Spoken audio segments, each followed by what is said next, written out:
লম্বা মেয়ে সম্বন্ধে তো বলেছি, আজকে বলবো একটু খাটো সাইজের মেয়েদের ভাগ্য কেমন যাবে, তাদের প্রেম সম্পর্ক বা কেমন হবে, তাদের কেরিয়ারটাই বা কেমন চলবে।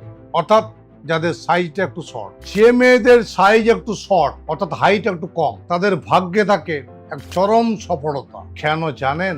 এরা সাধারণত খুব বুদ্ধিমান হয়, এরা হয় পরিবারমুখী এবং পরিশ্রমী, হার্ড ওয়ার্ক করতে এরা পছন্দ করে, হার্ড ওয়ার্ক। আবার কেরিয়ারে এরা কিন্তু দ্রুত সফলতা পায়। যদি এই বিশেষ কতগুলো লাইন রয়েছে, এই লাইনগুলোতে এরা যেতে পারে, তাহলে জীবনে চরম সফলতা এদের জন্য কিন্তু হাতছানি দিয়ে রাখছে। এই যেমন ধরুন টিচিং লাইন, ফ্যাশন লাইন, যে কোনো বিজনেস লাইন, মিডিয়া অথবা ক্রিয়েটিভ ফিল্ড। তবে মনে রাখবেন, ছোট হাইট মনে দুর্বল মনে করবেন না। আপনি কি জানেন এদের কনফিডেন্স এবং পার্সোনালিটি অনেককেই আকর্ষণ করে?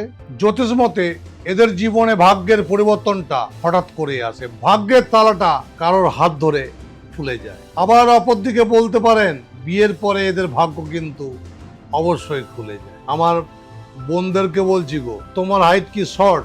কমেন্টসে অবশ্যই জানাবে এবং আমাকে অবশ্যই ফলো করে নিও, কারণ এই ধরনের ভিডিও তোমরা পছন্দ করো, তাই তোমাদেরকে এই ধরনের ভিডিও দিয়ে যায়। আর ভিডিওটি বেশি বেশি করে শেয়ার করবে যাদের হাইটটা শর্ট, সে শর্ট হোক বা লম্বা হোক বা মাঝারি হোক, যে হাইটই হোক না কেন, কর্ম না করলে কখনোই সফলতা আসে না। হাইট কখনো তো সফলতা মাপে না। সমস্যা তো জীবনে আছে, সমস্যা নিয়ে যদি আমার সঙ্গে আলোচনা করতে চাইছেন তাহলে দেরি করবেন না। আমার চেম্বার রয়েছে রানীগঞ্জ, পূর্ব বর্ধমান, আরামবাগ, সোদপুর, বেহালা, মেচেদা, তারাপীঠ।